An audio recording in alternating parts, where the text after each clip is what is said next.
Meus irmãos, minhas irmãs, Shalom. Hoje nós vamos falar de um trechinho muito conhecido. Ele é narrado em Marcos, em Mateus e em Lucas. Nós vamos tratar da parte que é narrada pelo apóstolo Marcos.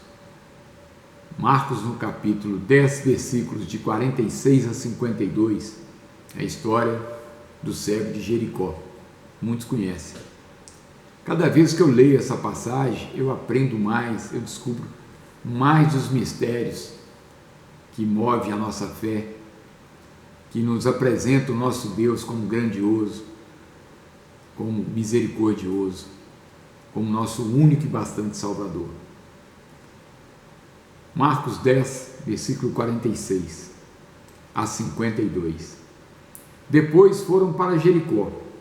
E saindo ele de Jericó com seus discípulos e uma grande multidão, Bartimeu, o cego, filho de Timeu, estava sentado junto do caminho mendigando. E ouvindo que era Jesus de Nazaré, começou a clamar e a dizer: Jesus, filho de Davi, tem misericórdia de mim. E muitos o repreendiam para que se calasse, mas ele clamava cada vez mais: Filho de Davi, tem misericórdia de mim. E Jesus, parando, disse que o chamassem. E chamaram o cego, dizendo: tem bom ânimo, levanta-te, que ele te chama.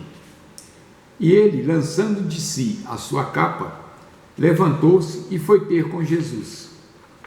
E Jesus, falando, disse-lhe: que queres que te faça? E o cego lhe disse: Mestre, que eu tenha vista. E Jesus lhe disse: vai, a tua fé te salvou. E logo viu e seguiu a Jesus pelo caminho. Meus irmãos, no versículo 46, depois foram para Jericó, e saindo ele de Jericó com seus discípulos e uma grande multidão, Bartimeu, o cego, filho de Timeu, estava sentado junto do caminho, mendigando. A palavra fala que ele estava junto do caminho, ao lado do caminho. E algumas situações na vida também nos colocam ao lado do caminho, fora do centro das atenções de Deus. E quando a gente fica parado ali, ao lado do caminho, nada acontece, mas nada nos aborrece. Acaba criando uma zona de conforto, e ali a gente vai ficando fora do centro das atenções de Deus. Mas nesse momento, meu irmão, eu te falo que volte para o centro das atenções, saia da beirada do caminho. A palavra nos ensina que Jesus é o caminho, então vamos seguir o caminho, não vamos ficar mendigando espiritualmente à margem deste caminho. Vamos seguir o caminho que é Jesus. 47. E ouvindo que era Jesus de Nazaré, começou a clamar e a dizer: Jesus, filho de Davi, tem misericórdia de mim. Percebe que a palavra fala clamar e dizer. Interpreto que foi uma coisa muito forte. Repetidamente o cego foi falando: Jesus, filho de Davi, tem misericórdia de mim. Jesus, filho de Davi, tem misericórdia de mim. E aquilo ele clamava com tanta força que ele sentia que ali seria a última oportunidade. E interessante que ele fala: tem misericórdia de mim. Aí mostra que ele já sabia quem era Jesus, ele já conhecia as maravilhas que Jesus produzia pela terra. E o mais interessante é que a palavra em momento nenhum fala que Jesus esteve em Jericó, a não ser nessa oportunidade. Então Bartimeu já conhecia de ouvir dizer, de ouvir falar as grandezas do nosso Senhor. E ele também conhecia a linhagem de Jesus. Ele falava: Jesus, filho de Davi. Então ele reconhecia Jesus, a linhagem a partir de Davi, segundo Davi, sendo assim o Messias tão esperado pelo povo de Israel. 48. E muitos o repreendiam para que se calasse, mas ele clamava cada vez mais: Filho de Davi, tem misericórdia de mim. A Bíblia fala que a multidão que passava começou a repreender Bartimeu para que ele se calasse. Não era uma só pessoa, era uma multidão. E nos dias de hoje também, meu irmão, a multidão quer te fazer calar, quer te afastar de Deus. A multidão pode ser um problema, uma crise financeira, um problema na empresa, um problema com um ente querido, familiar, com um amigo, com um membro da igreja, uma tristeza, uma angústia, qualquer outro motivo. Mas mesmo assim, nós não podemos desanimar diante da multidão. Temos que seguir o exemplo de Bartimeu. Aquela multidão, muita gente, todo mundo mandando que ele se calasse, e ele clamava cada vez mais forte, cada vez mais alto. Esse é o exemplo que nós temos que seguir. Clamar, independente qual seja a nossa multidão, qual seja o nosso problema, o nosso motivo que tenta nos afastar de Deus. 49. E Jesus, parando, disse que o chamassem, e chamaram o cego, dizendo-lhe: tem bom ânimo, levanta-te, que ele te chama. Olha só como a persistência daquele cego foi o fator determinante. Jesus ouviu o clamor do cego, em meio àquele barulho todo, que muita gente, muito barulho, muita conversa, muita fala, os passos, ainda assim Jesus ouviu o clamar daquele cego. E ele falou o quê? Parou e pediu que chamasse um cego. Meus irmãos, olha a importância do nosso clamor. Aquele clamor fez Jesus parar. E o mais interessante, que quando Jesus para, a multidão também para. Então o clamor fez parar Jesus e fez parar a multidão que tanto queria afastar Bartimeu de Jesus. E quando chamaram, o que lhe disseram? Tem bom ânimo, levanta-te que ele te chama. Eu sei que os problemas, eles nos abalam, eles nos deixam fragilizados, mas eu preciso te dizer nesse momento, meu irmão e minha irmã, tenha bom ânimo, Jesus te chama. 50. E ele, lançando de si a sua capa, levantou-se e foi ter com Jesus. Bartimeu, quando escutou o chamado de Jesus, teve uma disposição que nós devemos ter. São 3 atitudes que para mim foi o determinante nesse clamor. A primeira atitude foi lançar de si a sua capa. Os historiadores explicam, que essa capa era dada a todas as pessoas que não podiam trabalhar. Era como se fosse uma autorização para ele mendigar em qualquer lugar. Então quem era vestido daquela capa, ele poderia mendigar em qualquer lugar. E a palavra deixa claro, e ele, lançando de si a sua capa, ou seja, ele jogou fora a capa. A capa era o único sustento de Bartimeu, era a única forma dele ganhar a vida, era mendigando com aquela capa. No entanto, ele lançou fora o único meio de subsistência que ele tinha até ali. Sabe por quê? Lançou fora na certeza do que iria acontecer quando ele encontrasse Jesus. E Jesus mandou que chamassem o cego.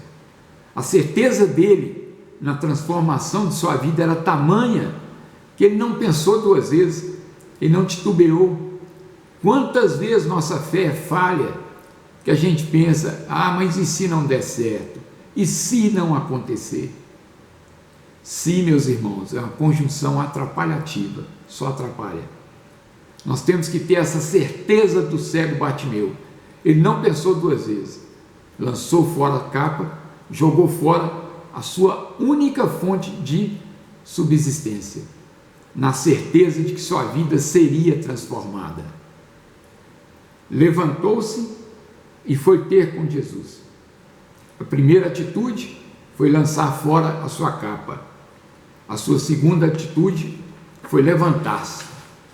Ele levantou e foi ter com Jesus. Ele não pensou 2 vezes, deu um salto e foi. Imagina, ele cego, a dificuldade que ele estaria enfrentando para chegar até Jesus. Mas ele não tinha dúvida da sua meta, do seu objetivo, do que seu coração pedia naquele momento. Ele colocou-se de pé e foi. E assim tem que ser nossas vidas, irmãos. Quando Jesus te chamar, levanta e vai. É o famoso eis-me aqui, o tão doloroso eis-me aqui. Mas tem um chamado na sua vida, meu irmão. Não questiona se é o chamado, se não é de Jesus, não é, vou, não vou, mas isso eu não gosto. Meu irmão, se tem um chamado na sua vida de Jesus, levanta-se, vai atender o chamado, fale de corpo e coração, eis-me aqui. E o eis-me aqui, ele provoca duas situações distintas. Quando a gente fala eis-me aqui, provoca primeiro festa no céu, segundo ranger de dentes no inferno.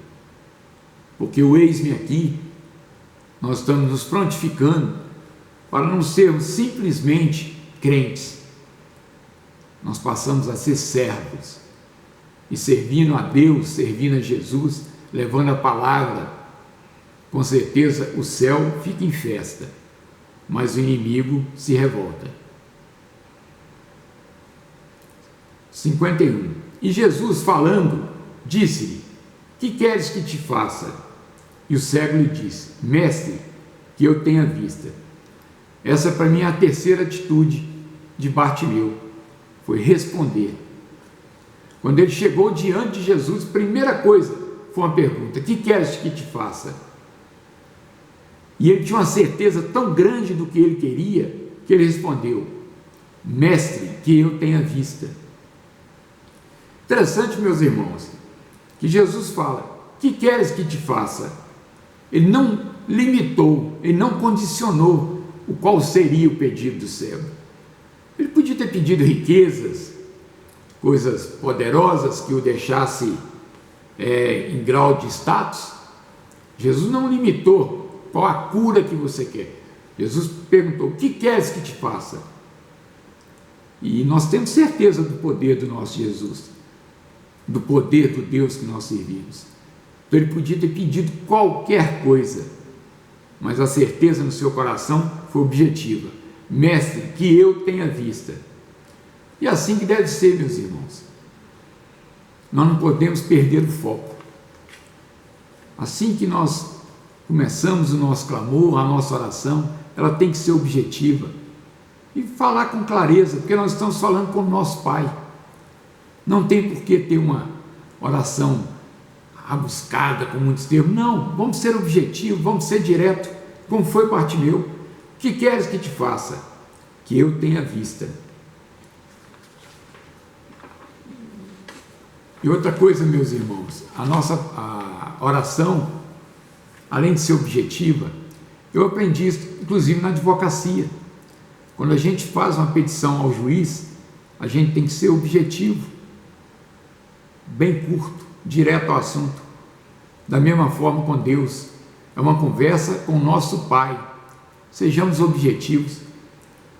E outra coisa, meus irmãos, minhas irmãs, não assine sua oração. Em João 16, no versículo 23, nos ensina: na verdade vos digo, que tudo quanto pedires a meu Pai, em meu nome, Ele vô-lo-á de dar. Ou seja, sua oração tem que ser sempre em nome de Jesus. 52. E Jesus lhe disse: vai, a tua fé te salvou. E logo viu e seguiu a Jesus pelo caminho. Olha quanto é importante. Bartimeu não recebeu só a cura. Prestem atenção. O que Jesus lhe disse? Vai, a tua fé te salvou. Ou seja, ele não foi só curado, ele conquistou naquele momento a sua salvação. Está escrito, Jesus não falou: a tua fé te curou, a tua fé te salvou.